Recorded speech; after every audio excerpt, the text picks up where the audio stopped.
Malaking bagay pag tayo ay matutong mag-ipon at mag-invest ng maaga.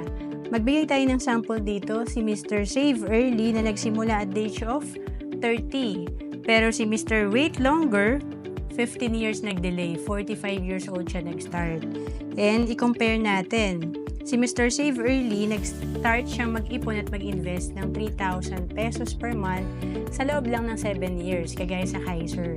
And then, ang total investment niya nasa 252,000. Pag edad niya ng 65, ang projection ng fund niya nasa 2.4 million. Dahil mahaba itong oras na nagkaroon siya para mag-compound ang kanyang investment. Pero si Mr. Wait Longer, kahit nadoblehin niya yung investment niya, nasa 6,000 pesos per month compare kay Mr. Save Early na 3,000 pesos per month lang. 7 years din siya nag-ipon. Ang projection ng fund niya at the age of 65 ay nasa 1.1 million lang. Compares kay Mr. Save Early na 2.4 million.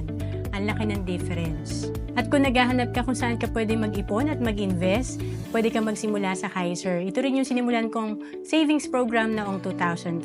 Dito, tatlo na yung meron ka. Investment, healthcare, at life insurance. At kung OFW ka, pwede ka mag-apply sa Kaiser online. We have online application. To know more about Kaiser, message mo lang ako sa FB, Roanne Celis Capistrano.